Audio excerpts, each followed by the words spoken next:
찬송가 445장 찬양하겠습니다.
이 시간 우리에게 주시는 하나님의 말씀은 다니엘 6장 10절입니다. 본문 10절 말씀 봉독하겠습니다. 다니엘이 이 조서에 왕의 도장이 찍힌 것을 알고도 자기 집에 돌아가서는 윗방에 올라가 예루살렘으로 향한 창문을 열고 전에 하던 대로 하루 3번씩 무릎을 꿇고 기도하며 그의 하나님께 감사하였더라. 아멘. 하나님의 말씀입니다. 하나님의 은혜 감사합니다.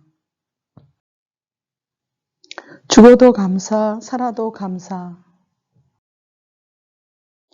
인생의 아픔이 많은 한 교수가 있었습니다.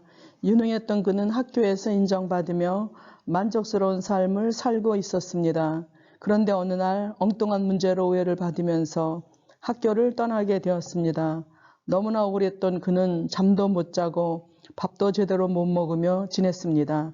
배신감, 허무함, 수치심, 분노 등이 밀려와 마음에 큰 상처가 되었습니다. 무력해진 그가 할 수 있는 일은 아무것도 없었습니다. 그런데 하루하루 울며 지내던 그의 입술에서 어느 날 자신도 모르게 찬양이 흘러나왔습니다. 울면서 찬양하고 쓰러져 있어도 찬양했습니다. 그러자 조금씩 감사할 일이 생각났고 기도하면서 감사하자 영혼을 회복시켜 주시는 하나님을 만나게 되었습니다. 그런데 더 놀라운 것은 그의 자녀들이었습니다. 제대로 돌봐주지 못해 늘 안타까운 마음이었는데 사회에서 인정받는 젊은이들로 잘 성장한 것입니다. 의아했던 교수는 자녀들에게 힘들고 어려운 때가 많았을 텐데 어떻게 극복할 수 있었는지 물었답니다. 그랬더니 이런 대답이 들어왔습니다. 아버지, 우리도 아버지의 모습을 보면서 힘들 때마다 찬양하고 감사할 내용을 찾아 기도했어요. 그랬더니 그때마다 하나님께서 위로해 주시고 새 힘을 주시더라고요. 오늘 본문에도 고난에 처한 인물이 나옵니다. 메데바사 제국의 다리오 왕은 나라를 위해 총리 셋을 두었는데 그 중에는 포로 신분인 다니엘도 포함되어 있었습니다. 지혜롭고 유능했던 다니엘은 왕의 총애를 받았습니다. 이를 시기한 두 총리와 고관들이 다니엘을 고발할 꼬투리를 찾으려 했지만 도저히 허물을 찾을 수가 없었습니다. 그래서 이들은 다니엘을 모함에 빠뜨리기 위해 왕에게 30일 동안 왕 외에 다른 신이나 사람에게 무엇을 강구할 수 없는 금령을 내려달라고 요청했습니다. 만일 이를 어길 경우에는 누구든지 사자굴에 넣도록 했습니다. 그러자 다니엘은 어떻게 했습니까? 하나님께 기도하면 죽을 것을 알면서도 변함없이 기도했습니다. 그 결과 사자굴에 빠졌음에도 죽지 않았고 오히려 더욱 형통한 사람이 되었습니다. 다니엘이 이처럼 큰 은혜를 받은 이유는 무엇입니까? 일평생 하나님을 찬양하고 감사하며 나아가 죽을 상황에서도 기도했기 때문입니다. 은혜 받는 길, 진리의 길은 단순합니다. 기가 막힌 순간에도 감사하고 있습니까? 이 시간 세 가지 기도 제목을 놓고 다 같이 기도합니다. 첫째, 코로나19 종식을 위해 입시를 앞둔 수험생들의 꿈과 열정을 키워갈 수 있게 국민들이 방역수칙을 잘 지켜서 더 이상 코로나가 확산되지 않길, 무더위에 방호복을 입고 진료하며 체크하는 의료진의 건강과 방역당국을 위해 코로나 백신과 치료제가 조속히 개발되길, 방역 사각지대에서 발생이 우려되오니 방심은 절대 금물이므로 안전수칙을 잘 지켜 코로나가 확산되지 않길. 둘째, 민족의 평화 통일을 위해 한반도의 지속 가능한 평화와 완전하고 검증 가능한 비핵화를 이루기 위하여 남과 북의 대화 재개가 열리길. 셋째, 해피칸타타 생명 플러스 1111을 위해 하나님께 올려드린 태신자 이름을 기억하셔서 교회에 올 수 있도록 환경을 만들어 주시길. 한 명 한 명 귀한 영혼 하나님을 만나고픈 마음을 주시길. 전도자가 기도하며 성의를 베푸는 마음을 태신자가 느껴서 마음의 문을 활짝 열 수 있기를, 가족들이 인과기도 되기를.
하나님 아버지, 하루의 일과를 무사히 마치고 기도회에 참여케 하시니 감사드립니다. 살다 보면 억울한 일을 당하거나 오해받을 때가 있습니다. 그때마다 분노에 휘둘리기보다는 하나님을 기억하며 찬양하게 하옵소서. 찬양 속에서 이길 힘을 얻고 기도할 때마다 위로와 능력을 주시는 하나님을 경험하게 하옵소서. 코로나 사태가 장기화되면서 세신의 가족들이 점점 예배와 관련하여 수동적으로 변화되어 가는 듯하고 전파를 통한 예배를 드리다 보니 편한 것을 추구하지 않을까 염려가 됩니다. 하나님 아버지, 8월 9일 주일은 광복 기념주일 예배 회복의 날로 아침부터 어르신 모두 예배당에서 기쁨으로 감사함으로 예배드리기를 간절히 원합니다. 생각과 마음과 몸이 교회를 향할 수 있도록 도와주시옵소서. 모든 말씀을 우리 주님 예수 그리스도 이름으로 감사하며 기도 올려옵나이다. 아멘.